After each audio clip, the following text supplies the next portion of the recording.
நாடாளுமன்ற உறுப்பினர்களே, மாண்புமிகு சட்டப்பேரவை உறுப்பினர்களே, முன்னாள் நாடாளுமன்ற சட்டமன்ற உறுப்பினர்களே, முன்னாள் அமைச்சர் பெருமக்களே,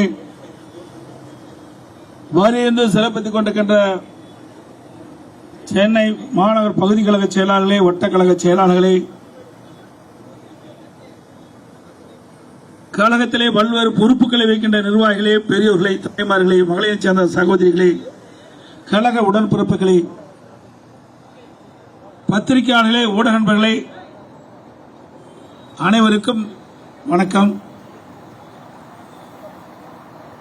அறவழியிலே நடைபெற்றுக் கொண்டிருக்கின்ற போராட்டத்திற்கு ஆதரவு நேரிலே வந்து அளித்த தேசிய முற்போக்கு திராவிட கழகத்தினுடைய பொதுச் செயலாளர், மதிப்புக்கும் மரியாதைக்கும் உரிய திருமதி பிரேமலதா விஜயகாந்த் அவர்களே, போராட்டத்திற்கு ஆதரவு தெரிவித்த புரட்சி பாரத கட்சியினுடைய பொறுப்பாளர், சட்டப்பேரவை உறுப்பினர் சகோதரர் திரு பூவை ஜெகன்மூர்த்தி அவர்களே,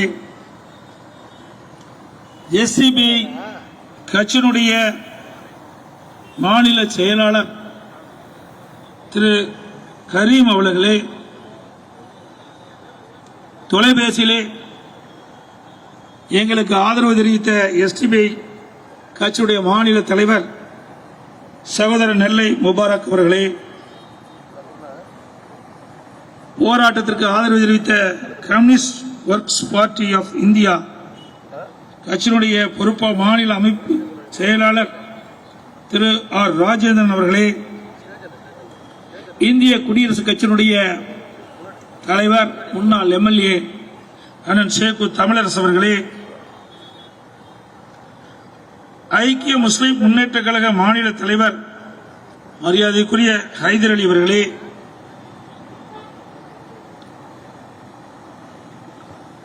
நாம் தமிழர் கட்சியினுடைய தலைமை ஒருங்கிணைப்பாளர், அவர் எங்களுக்கு ட்விட்டரில் ஆதரவு தெரிவித்து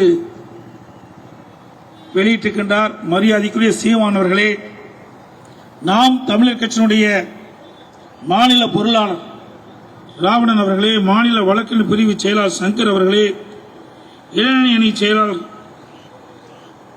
இடும்பவனம் கார்த்திக் அவர்களே, நாம் தமிழர் கட்சியினுடைய தலைமை ஒருங்கிணைப்பாளர்கள் 3 பேரையும் நேரடியாக எங்களை சந்தித்து ஆதரவு தெரிவிக்க, போராட்டத்திற்கு ஆதரவு தெரிவிக்க வேண்டும் என்று அவருடைய வலியுறுத்தியின் பேரிலே 3 பேரும் எங்களை சந்தித்து ஆதரவு தெரிவிக்கின்றார்கள். அதேபோல பெருந்தலைவர் மக்கள் கட்சியினுடைய தலைவர் மரியாதைக்கு அண்ணன் என்ஆர் தனபாலன் அவர்களே,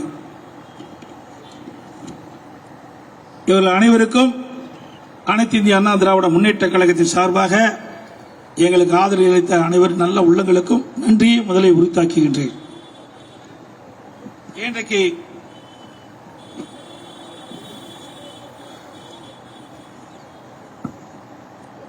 கள்ளக்குறிச்சி கள்ளச்சாராயம் மரணம் இன்றைக்கு கள்ளக்குறிச்சி மாவட்டத்தையே உலுக்கி, கள்ளக்குறிச்சி மாவட்டம் அல்ல, தமிழகம் முழுவதும் மட்டுமல்ல, இந்தியாவே கள்ளக்குறிச்சியை நோக்கி பார்க்கின்ற அளவிற்கு நெஞ்சை பதற வைக்கின்ற சம்பவம் 18ஆம் தேதி அரங்கேறியது. விலை மதிக்க முடியாத பல உயிர்களை இழந்து விட்டோம். இது எதனால் ஏற்பட்டது? இதற்கு யார் காரணம்? இதுதான் மக்களுடைய கேள்வி. இன்றைக்கு விடியா திமுக முதலமைச்சர் திரு ஸ்டாலின் தலைமையிலே அமைக்கப்பட்ட திராவிட மாடல் ஆட்சி என்று சொல்லிக் கொண்டிருக்கின்ற ஆட்சியில் ஏற்பட்ட அவலங்களால் இன்றைக்கு கள்ளக்குறிச்சி கண்ணீரிலே மிதந்து கொண்டிருக்கின்றது.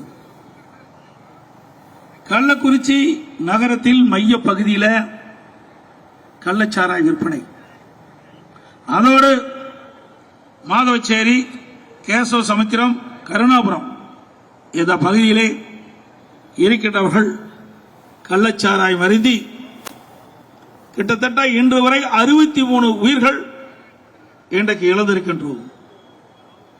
இன்னும் பல பேர் மருத்துவமனையிலே சிகிச்சை பெற்று வருகிறார்கள்.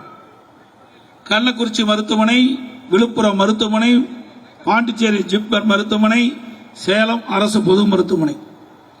இங்கே எல்லாம் 100க்கும் மேற்பட்டவர்கள் இன்னும் சிகிச்சை பெற்று வருகிறார்கள். அதிலே பல பேர் அபாய கட்டத்தில் இருப்பதாக தகவல். பல பேருக்கு கண் பார்வை பறி போய்விட்டது.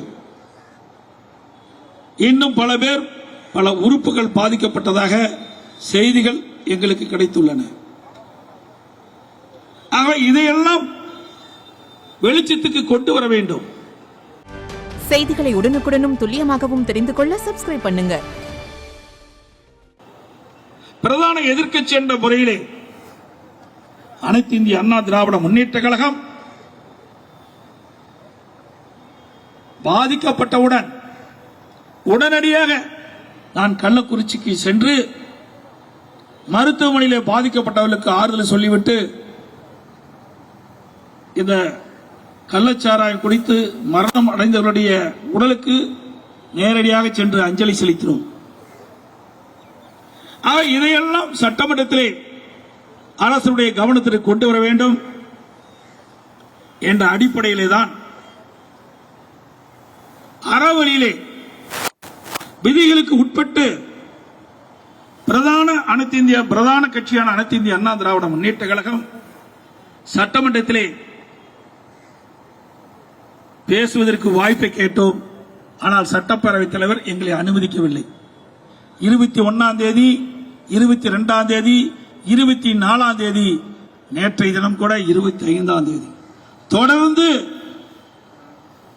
அனைத்து இந்திய அண்ணா திராவிட முன்னேற்ற கழகம் மக்களுடைய பிரச்சனையை சட்டமன்றத்திலே அவருடைய குரலை மக்களுடைய குரலாக ஒலிக்க வேண்டும் என்று விதி 56 கீழ் நாங்கள் சட்டப்பேரவைத் தலைவருக்கு முறையாக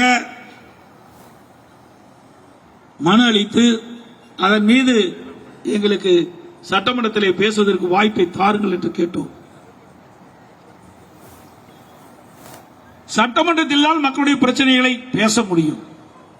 பிரதான எதிர்க்கட்சி அதனுடைய கடமை மக்கள் எப்பொழுது பாதிக்கப்படுகிறார்களோ அந்த பாதிப்பை சட்டமன்றத்திலே ஒழிக்க வேண்டும். அதுதான் பிரதான கட்சியினுடைய நிலை. அந்த அடிப்படையில் தான் நாங்கள் இந்த பிரச்சனையை எழுப்பினோம். ஆனால் நாங்கள் ஒவ்வொரு நாளும் இந்த கள்ளக்குறிச்சி மரணம் குறித்து அரசனுடைய கவனத்திற்கு சட்டப்பேரவைத் தேவையிலே சட்டமன்றத்திலே கொண்டு வருகிற பொழுது எங்களை வேண்டும் என்றே வெளியேற்றிவிட்டு அதுக்கு பிறகு முதலமைச்சர் பதிலளிக்கிறார். ஏன் எங்களுக்கு இந்த வாய்ப்பை கொடுத்து அதுக்கு பிறகு பதிலளிக்கலாமல்ல? இன்றைக்கு சட்டப்பேரவை 56 விதி தெளிவாக சொல்கிறது. அவசர பொது முக்கியத்துவம் வாய்ந்த நிகழ்வுகளை சட்டப்பேரவை பிற அலுவல்களை ஒத்திவைத்து விவாதிக்க வேண்டும் என்று தெளிவாக சொல்கிறது. அந்த அடிப்படையில் தான் நான் கேட்கின்றோம். ஆனால் சட்டப்பேரவை தலைவர் சொல்கிறார், கேள்வி நேரத்தின் போது இதை எடுத்துக்கொள்ள முடியாது என்று சொல்கிறார். அதே நேரத்தில் எங்களை வெளியேற்றிவிட்டு முதலமைச்சர் திரு ஸ்டாலின் அவர்கள் 15 நிமிடம் கள்ளக்குறிச்சி மரணத்தை பற்றி விவரிக்கிறார். கேள்வி நேரத்தின் போது விதிகளின்படிதான் நடக்க வேண்டும் என்று சொல்கிறார் சபாநாயகர். மரபின்படிதான் சட்டமன்றம் நடத்தப்படும் என்று சொல்கிறார் கேள்வி நேரத்தின் போது. ஆனால் எதிர்க்கட்சி விதிகள் அடிப்படையிலே பேசுவதற்கு வாய்ப்பளித்தால் மறுக்கப்பட்டு விதிகளுக்கும் மரபுகளுக்கும் மாறாக ஆளுங்கட்சி சேர்ந்த முதலமைச்சர் கேள்வி நேரத்தின் போது 15 நிமிடம் எடுத்துக்கொண்டு பதில் சொல்லுகிறார். இது எந்த விதத்தில் நியாயம்? ஆளுங்கட்சிக்கு ஒரு நியாயம், எதிர்கட்சிக்கு ஒரு நியாயமா? இதுதான் நீதியா? ஒரு நல்ல அரசாங்கத்திற்கு அழகு எதிர்கட்சி பேசவிட்டு அதில் என்னென்ன பிரச்சனை என்று ஆராய்ந்து ஆய்வு செய்து அதை தீர்த்து வைத்தால் ஒரு நல்ல அரசுக்கு அடையாளம். ஆனால் இந்த விடியா திமுக அரசு 3 ஆண்டு காலத்திலே சட்டம் பேசுவதற்கு வாய்ப்பே கிடையாது. ஒவ்வொரு மானிய கோரிக்கையும் 10 நிமிடம் தான் பிரதான எதிர்க்கட்சிக்கு தருவார்கள். 10 நிமிடத்தில் என்ன பேச முடியும்? அனைத்து இந்திய அண்ணா திராவிட முன்னேற்ற கழக அரசு இருக்கின்ற பொழுது அம்மா முதலமைச்சர் இருந்த காலகட்டத்திலும் சரி, நான் முதலமைச்சர் இருந்த காலகட்டத்திலும் சரி, எதிர்க்கட்சிக்கு சுமார் 40 நிமிடம் சட்டப்பேரவைத் தலைவர் வழங்குவார். அவர் அந்தந்த மானிய கோரிக்கையிலே அந்த இலாக்காவை பற்றி எடுத்துரைப்பார்கள். அதன் அடிப்படையிலே அரசாங்கம் உரிய நடவடிக்கை எடுக்கும்.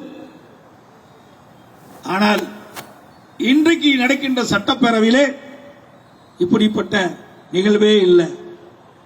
இதை 3 ஆண்டு காலமாக தொடர்ந்து பார்க்கின்றோம். 10 நிமிடம் எதிர்க்கட்சிக்கு கொடுப்பார்கள். முதல் பேசுகின்றவர்களுக்கு அடுத்த எதிர்க்கட்சி சட்டமன்ற உறுப்பினர் அதிமுக கட்சிக்கு 5 நிமிடம் கொடுப்பார். ஆக மொத்தம் 15 நிமிடம் எங்களுக்கு நேரம் ஒதுக்கி தரப்படும். செய்திகளை உடனுக்குடனும் துல்லியமாகவும் தெரிந்து கொள்ள சப்ஸ்கிரைப் பண்ணுங்க.